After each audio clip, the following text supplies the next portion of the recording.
Get comfortable with English in comfort. This is your English listening practice podcast to help you learn and improve naturally. Why do you think some people feel guilty using AI to learn English? Like, does it make them feel lazy or something? Maybe they think AI is doing all the work. Like, if you use it, you're not really learning. But I personally disagree. I find AI super helpful. Me too. But only if it's used the right way, though. Oh, and for anyone new here, I'm Emily. And I'm Liam. Welcome to English in Comfort, where we help you learn English naturally without stress. Just chilling, relaxing, and listening to real-life English and interesting topics. Today we're talking about how to use AI tools to improve your English without guilt. From showing you how to create study plans, practice speaking, to even fix grammar mistakes. All with AI. By the end, you'll see AI as a helper, not a cheat. So grab your tea, get comfortable, and let's get started. So why do you think people feel guilty using AI when learning English? Well, some worry AI does too much for them. Like if you ask ChatGPT to write an essay for you, you're not practicing your own skills. It's like copying someone else's homework. Oh, right. I've heard a lot of learners use AI to finish assignments quickly, but then they don't actually learn anything. It just does the work for them. Exactly. And if you rely on AI to always write for you, do the exercises for you, and every little task, you may never have the chance to improve your English skills. So the problem isn't AI itself. It's how we use it. If you place your effort with AI, it's harmful. But if you use it to support your learning, that's where it shines. It's like the difference between using a calculator to avoid math versus using it to check your answers. See the difference? One makes you dependent, the other makes you efficient. One of our listeners who learned how to use AI in her learning journey is Sarah. She managed to use it the right way, and it helped her improve in what she was lacking effortlessly. That's right. Sarah told us that she works full-time, does chores, cooks, and really wanted to improve her English but felt overwhelmed. She said her days are always packed, up at 7 a.m., work till 5 p.m., groceries, cooking, chores. By bedtime, she'd realized she hadn't practiced English at all, so she felt stuck. I'm sure a lot of English learners have the same struggles too. Yeah, life can be really busy sometimes. So what did Sarah do? She asked an AI tool we all know called ChatGPT, and of course anyone can use any AI tool he feels comfortable with. And she wrote down this exactly as what I'm about to read. Can you create a daily English plan for my busy life? I work 9 to 5, come back home, do chores, cook, do a lot of other things, and I want to focus on speaking. I forget words when I try to speak and translate too much in my head. Please make it short and stress-free. That's really smart, actually. She told AI her schedule and her exact goals. She wasn't vague, like, help me learn English. She knew what she needed. I know, right? So here is what ChatGPT gave her as an answer. Daily English plan for busy people. Morning, 5 to 10 minutes while getting ready. Play a short English podcast or YouTube video while you get dressed or eat breakfast. Choose something casual, like daily conversations or a relaxing monologue. During the day, while commuting or cooking 10 to 15 minutes, repeat phrases. Listen again to the same audio. Pause and repeat short sentences out loud. Don't worry about perfect grammar. Focus on rhythm and flow. Say it like you're talking to a friend. Evening, 10 minutes after dinner or before bed. Talk to yourself. Talk about your day out loud in English. I woke up at 7. I was so tired. I made coffee. If you forget a word, describe it instead of translating. Example, I used that thing to clean the floor. Mini memory boost. Pick 3 to 5 words you forgot or needed during the day. Say them in full sentences. Example, I always forget the word broom. I used a broom to sweep the floor. Weekly tip. Once a week, 15 minutes max. Record yourself once a week talking about your day or your plans. Listen back later. Notice how you sound, but don't be hard on yourself. Just get used to your own voice in English. The plan isn't about hours of study. It's incorporating English into what she's already doing. Exactly. She said she felt less stressed and saw some progress. Not at first, of course, but with doing this daily. That's the key. AI didn't replace her effort.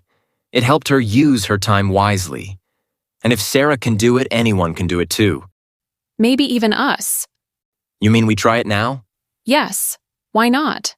You know everyone faces different struggles while learning English. So it's good if we use the same prompt Sarah used, but change our goals and schedule or daily routine, depending on what we need.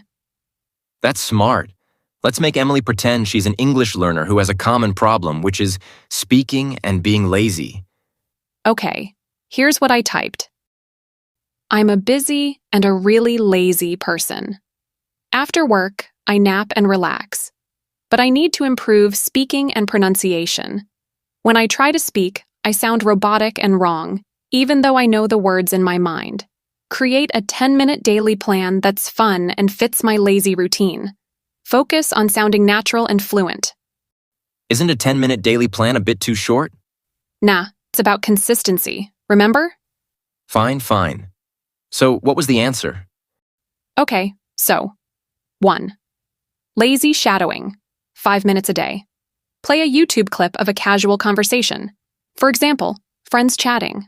Lie down, listen, and repeat one sentence you like in a silly voice. 2. Mirror talk, 3 minutes a day. While brushing your teeth, talk to the mirror. For example, ugh, I'm tired, but my hair looks good today.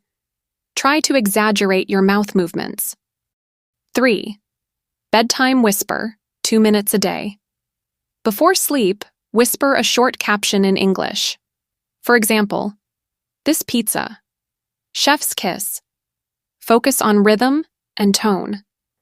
It's all about feeling English, not studying. And what if something is bothering me about the plan he gave me? Well, I can always ask him to change it. Adapt it to what you want. Another really great way to use AI to learn English, make it your personal vocabulary builder. Think about it. AI doesn't just define words. It explains them in simple English, gives examples from real life, checks spelling, and even helps with pronunciation. Let's try it with a random word. Let's try with the word awkward. Explain awkward in simple English with 3 examples and a pronunciation tip. So what is the answer? Awkward means something feels uncomfortable or embarrassing. Examples. 1. It was awkward when I called my teacher Mom by mistake. 2. The silence after the joke was awkward. 3. My first job interview felt awkward because I didn't know what to say. Pronunciation tip. Awkward rhymes with chalkbird. See? No complicated definitions. Just clear examples you'd actually hear. You can ask for your examples, like, give me sentences with awkward for office meetings. AI tailors everything to your life. So you can actually turn AI into vocabulary coach. Let's talk about how you can improve your writing with AI. Some learners ask AI to write the whole essays for them, but that's not what we mean here. If AI writes for you, you're not improving. But if you write first and ask AI to correct and explain mistakes, that's a game changer. For example, you can ask AI to give you a simple writing topic for beginners. All right, I typed, suggest a short paragraph topic for daily life, and he answered, write about your morning routine.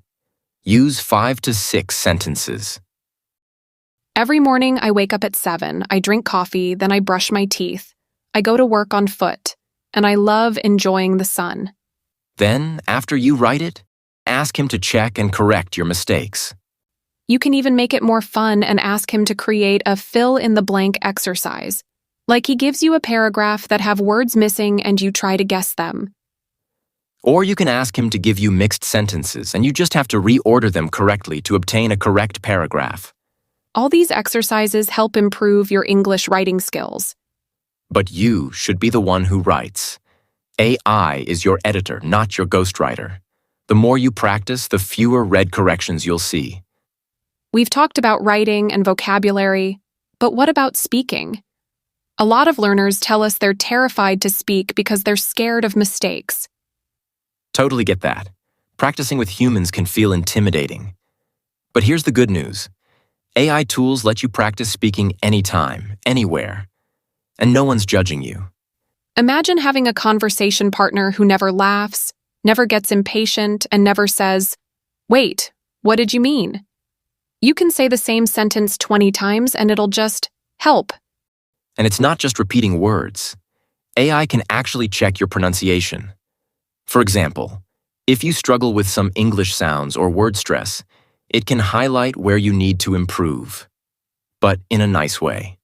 Exactly. You can even role-play real-life scenarios. Need to practice job interviews, ordering coffee, small talk at a party? Then ask AI to pretend to be the barista, the interviewer, even your future mother-in-law. Okay, maybe skip the mother-in-law, but seriously, you can practice exactly what you need. So you'll notice that this doesn't just help with speaking, but it also helps you build confidence. Once you've practiced alone, talking to real humans feels less scary. You've already heard yourself improve. Let's talk about grammar and how to improve it with AI. Grammar is one of those things that can feel so overwhelming. I remember learning the present perfect tense and thinking, wait, when do I use have versus has? Why is this so confusing? And sometimes teachers or textbooks explain rules too fast or with too many technical terms. That's where AI can help. Imagine asking, "Explain the present perfect tense like I'm 10 years old." No complicated rules, just simple with examples. AI lets you decide how you want to learn. If you don't understand an explanation, ask again. Can you make it even simpler? Or give me more examples with food, weather, sports. If you need to hear the same rule 10 times in 10 different ways, it'll do it. There is no rush or deadline. Grammar doesn't have to be scary. With AI, you're in control. Ask for simpler words, more examples, or even silly stories to remember rules. It's like having a teacher who always adapts to you. Earlier, we saw how Sarah used AI to fit English into her busy routine. But what if you want something bigger? A full plan to tackle your specific weaknesses, like speaking anxiety or confusing grammar rules. You can say, hey, I struggle with speaking and understanding fast conversations. Create a 30-day plan to help me. No vague goals, just clear daily steps made for me. You don't need to know how to design a study plan. Just tell AI what you hate, what you love, and how much time you have. Like, I get bored with grammar but love cooking. Make a plan using recipes. So it turns overwhelming goals into tiny, doable steps. All you need is to know your needs, then ask. Helpful as AI is, I don't think it'll ever replace chatting with a friend over coffee or laughing at a joke you finally understood in a movie. Don't you think so, Liam? Absolutely. AI is like a gym trainer. It guides you, but you still need to lift the weights. Real conversations, messy mistakes, even awkward silences. That's where fluency clicks. So use AI for what it's great at: explaining rules, fixing errors, or creating plans. But pair it with real-life practice. Join a conversation club, watch YouTube vlogs, or even talk to yourself in the mirror. And that's all for today. We'd love to hear from you. Do you use AI to learn English? How? Comment below and share your tips. And if you found this helpful, hit subscribe and the notification bell so you won't miss an episode. Keep practicing, keep improving, and remember, small steps every day add up. Take care, everyone. Let's go over some new words and phrases that might be new or unfamiliar to you. Guilty, meaning feeling bad because you did something wrong. Example, I felt guilty for forgetting my friend's birthday. Harmful, meaning something that can hurt you or cause damage. Example, too much screen time can be harmful to your eyes. Dependent, meaning Needing someone or something to help you. Example, he's still dependent on his parents for transportation. Efficient. Meaning, doing something in a smart, quick way without wasting time. Example, she's very efficient at getting things done at work. Lacking. Meaning, not having enough of something. Example, the movie was lacking a good ending. Vague. Meaning, not clear or specific. Example, his explanation was vague, and I didn't really understand it. Commuting. Meaning, traveling to and from work or school. Example, I spend about 40 minutes commuting every day. Incorporating meaning including or adding something as part of a group or plan. Example, she's incorporating more exercise into her daily routine. Prompt, meaning, to cause or remind someone to do something. Example, the alert prompted me to update my phone. Ghostwriter, meaning, a person who writes something for someone else, but doesn't get credit for it. Example, the author used a ghostwriter to finish the book. Intimidating, meaning, something that feels a little scary or overwhelming. Example, starting a new job can be intimidating at first. Highlight, meaning, to show something important or make it stand out. Example, she highlighted the important points in her notes. Thanks for listening. Make sure you subscribe to English in Comfort for more listening and speaking practice, natural English phrases, and real-life conversation examples. Take care, everyone.